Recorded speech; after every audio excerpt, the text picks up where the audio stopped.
Hello, Dr. Salem here with chemistry lessons. The second lesson that I think we have to go through is, again, GCSE AS, still foundation.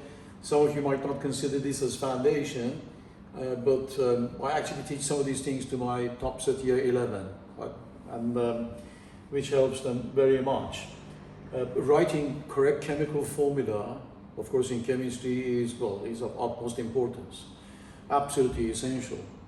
So how do you actually construct? Do we actually sit down and memorize thousands upon thousands of chemical formula? No, obviously not. So are there systematic approach to learn how to construct chemical formula? You'll be glad to know that there is. Let's have a look. We talked about the periodic table last time. Obviously, if you're in group 1, like sodium, it's because you got 1 electron in your outer shell. So what do metals want to do? Lose electrons, remember? So group 1 elements want to lose electrons, group 2 want to lose 2 electrons, group 3 like aluminium want to lose 3 electrons. Group 4 we'll discuss later. Remember I told you as you go from top to bottom, they become more and more metallic. Exactly the same in group 4. You've got carbon, then you've got silicon, carbon non-metal, silicon semiconductor, germanium even more conductor, and then we all know that tin and lead are metals. So that group, quite clearly shows that you go from non-metallic characteristics to metals. Right? So it's the same trend elsewhere. Even for example, in group 6, you've got oxygen on top, and at the bottom you've got polonium, which is a metal. Or in nitrogen's group, you've got nitrogen on top and phosphorus to follow, and then you've got bismuth at the bottom, which is a metal. So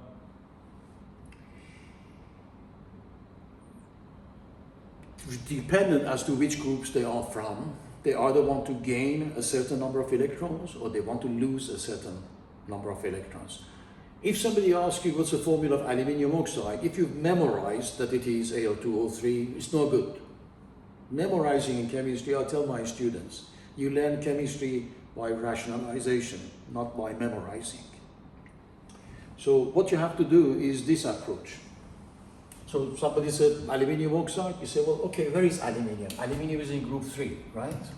So what does aluminium want to do? It wants to lose 3 electrons. And if it loses 3 electrons, what happens to it? It turns to aluminium 3+, ion. But what about oxygen? It's in group 6. Group 6, so what would you want to do? Lose 6 electrons or gain 2? Of course you want, gain 2, it's more logical. So it gains 2 electrons, and it gaining 2 negatively charged electrons, it becomes an oxide ion, which is 2-.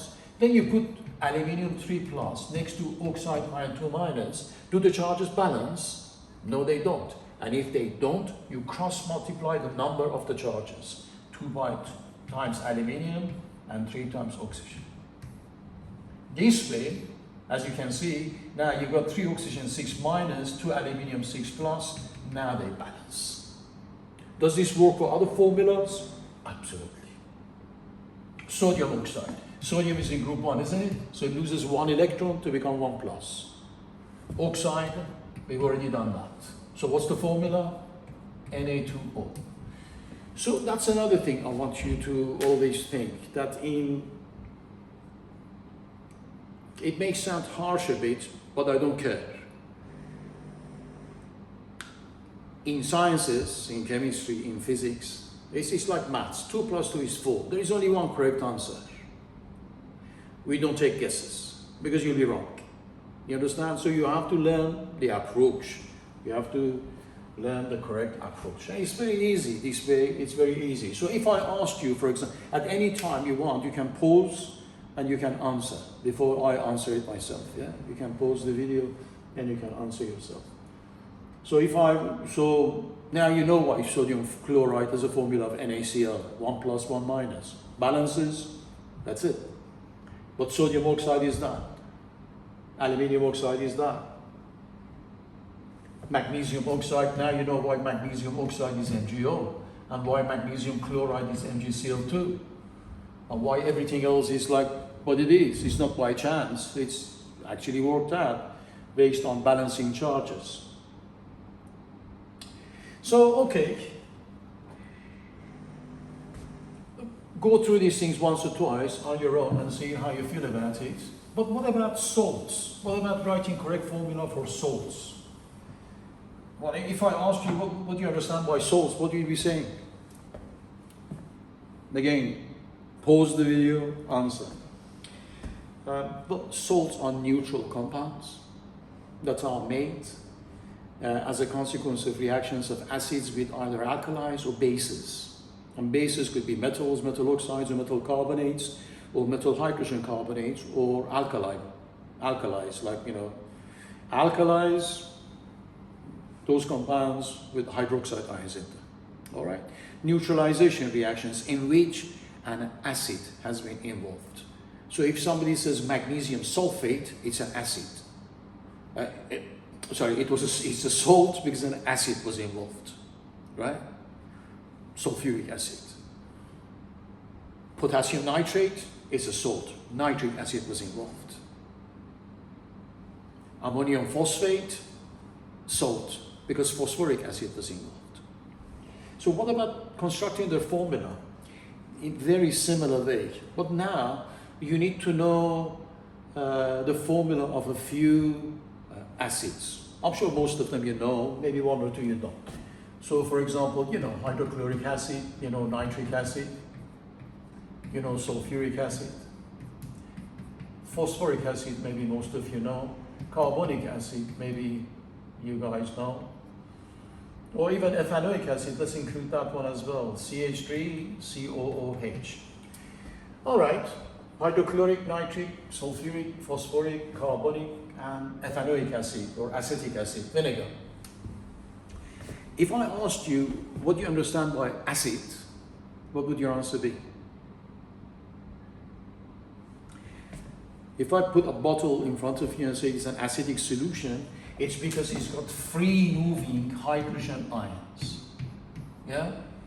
Don't say because pH is this, that, and the other. There are physical properties. An acid is a solution that has got free moving hydrogen ions. And hydrogen ions or protons, of course, are this guy, H+. Why is it called a proton? Because hydrogen has got one proton in the nucleus and one electron going around. If you take that electron away, what is left? Just a proton, isn't it? That's why we refer to it as protons too. Okay, so how many protons does this one has? 1. So that side is 1 plus, so Cl is 1 minus. Nitric acid has got 1 hydrogen ion, so nitrate ion is 1 minus.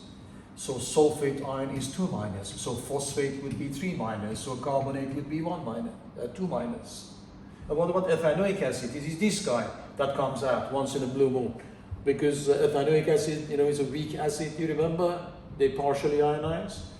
So ethanoate ion, which is that guy, is 1 minus. So how do we write chemical formulas? I don't know, something random, magnesium phosphate. Well, magnesium, we know, is group 2, loses 2 electrons, so it's Mg2+.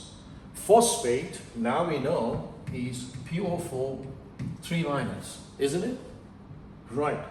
Again, we go back to that original question I asked. Do the charges balance? No. What do we do? Exactly, cross multiply. So what's the formula? Mg3, PO4 twice. Do you now understand why I say that you cannot take guesses? I mean, if you were sitting in my class, I said, what's the formula of magnesium phosphate? Not having gone through all of these things, of course. Most of you will be giving wrong answers, we're taking guesses. We either know or we don't know. Simple. If you don't know, you learn. You understand? Simple as that. I'm sure if you didn't know about this approach, none of you would have come up with Mg3PO4. Right? But now you know how it works. And like everything else, let's go for sodium sulfate, for example. I'm just thinking out loud as I'm speaking to you, exactly as I would approach this in my own lessons. Exactly the same. Some of you listening on are my own student, you know how it goes. So sodium, 1 plus, sulfate, 2 minus, and therefore the formula is Na2SO4. Simple as that. So I want you to, and other things like, for example, when you write calcium carbonate, like you did GCSE, now you know why the formula is that, because calcium is 2 plus, carbonate is 2 minus. Where did the 2 minus come from? From carbonic acid. It's 2 hydrogen ions, so carbonate is 2 minus. Sometimes you could, I mean, let's extend it a little bit, right? These acids that are either dibasic or tribasic, sometimes they don't lose all their protons in one go. Sometimes they lose it one at a time. So what do I mean by that? Maybe the carbonic acid loses just 1 proton. So if it loses 1 proton, what is left? HCO3 1 minus. Because it's lost 1 proton, isn't it? It's called hydrogen carbonate, right? So what is the formula of magnesium hydrogen carbonate? Mg twice. Remember, the charges have to balance. And how I mentioned that out of the blue? Because you probably learned in your GCSE about heavy water, right? That are caused by magnesium hydrogen carbonate and calcium hydrogen carbonate. Because these guys are soluble. You understand? So the water hardness, of course, is caused by presence of calcium or magnesium in water. Calcium and magnesium ions in water. Anyways, so that is the idea of constructing chemical formula. And as you can see, it is not something random or something that you have to sit down and spend hours memorizing. I reiterate, we do not memorize, we rationalize in chemistry. If you want to get good grades in chemistry, you have to improve your depth of knowledge. And depth of knowledge comes from true understanding, okay? True understanding. In the next lesson that I have lined up for you, lesson 3, try to follow these things, these lessons one after the other. Don't try to jump. Of course, if you are year 13 or whatever, you've gone through all of these things last year, then of course, in due course, I'll be having lots of lessons on, year 13 modules, module 5, module 6, etc., etc. So, but if you're beginning the course, if you're year 12 starting the course, try to do one by one. I try to be 2 or 3 lessons ahead of you, as and when I can make any recordings, but then we'll see how it goes. I hope it's useful, practice these things, and